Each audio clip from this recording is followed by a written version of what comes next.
कल अपन ने शिवरात्रि का पूजन करा कि नहीं करा? अरे बोलो तो जम के, करा ना सबने? शिवलिंग का निर्माण करा, पूजन करा। आप 365 दिन पार्थिव शिवलिंग का निर्माण करोगे, सावन महीने में पार्थिव शिवलिंग का निर्माण करोगे, पर जितनी बार भी आप पार्थिव शिवलिंग का निर्माण करोगे तो सूर्य अस्त होने से पहले पार्थिव शिवलिंग का विसर्जन आपको करना पड़ेगा। पर 12 महीने शिवरात्रि आती है।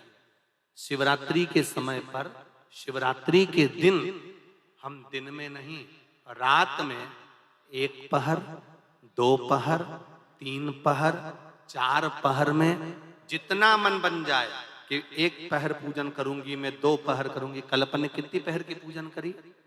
जम के बोलो जरा। 1 पहर की पूजन करी। शिव महापुराण की कथा कहती है शिवरात्रि की जो पूजन होती है, इसका मतलब क्या है? शिवरात्रि, इसको ये नहीं लिखा गया शिव डे, शिव दिन। इसको क्या कहा गया है? जम के बोलो जरा। शिवरात्रि। शिव महापुराण की विद्येश्वर संहिता में कुमार खंड के अंतर्गत स्कंद पुराण में जो वर्णन आता है कि 12 महीने शिवरात्रि आती है। जो रोज पूजन करने वाले हैं, रोज पार्थिव शिवलिंग का निर्माण करने वाले हैं, रोज सावन के महीने में शिवलिंग का निर्माण करते हैं, हजारों शिवलिंग बनाते हैं। तुम लाखों शिवलिंग का निर्माण कर लो, पर सावन के महीने में या 365 दिन शिवलिंग बनाओगे तो वो शिवलिंग तुम्हें सूर्य अस्त के पहले विसर्जन करना पड़ेगा।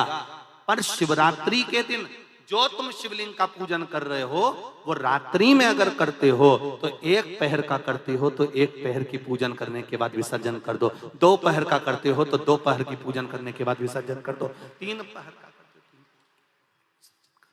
4 पहर का करते हो तो 4 पहर का करने के बाद विसर्जन कर दो। उसकी महत्वता है शिवरात्रि, उसकी महत्वता शिवरात्रि से। कई लोगों के मन में संशय जाग जाता है कि गुरुजी, सूर्य अस्त के बाद क्या हम शिवलिंग की पूजन कर सकते हैं, क्या विसर्जन कर सकते हैं? तो पहले तो अच्छे से समझ लो कि तुम सावन महीने की शिवरात्रि की पूजन कर रहे हो। रात्रि लगी हुई है उसमें कि रात्रि को ही होगी और रात्रि को ही विसर्जन होगा।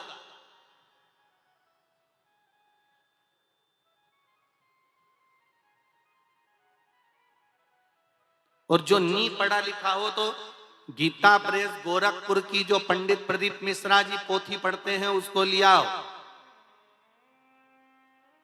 उसका नंबर देखकर, और उसका स्मरण करना प्रारंभ करो कि हम 365 दिन अगर शिवलिंग का निर्माण करते हैं तो वो शिवलिंग का निर्माण हम दिन में कर दिन में विसर्जन कर सकते हैं।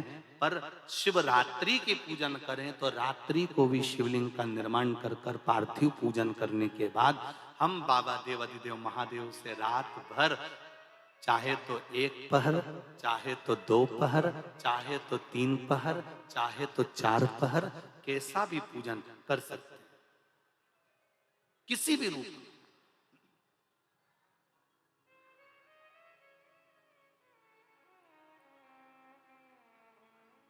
पर कई बार हमारे जीवन में संशय उत्पन्न हो जाता है, और एक बात अपनी जिंदगी में उतार कर रखना, अगर पार्थिव शिवलिंग का पूजन रात्रि को आपने करा है तो पार्थिव शिवलिंग का पूजन हमने भी यहां पर बैठ कर किया है, दिल के साथ, हृदय के साथ।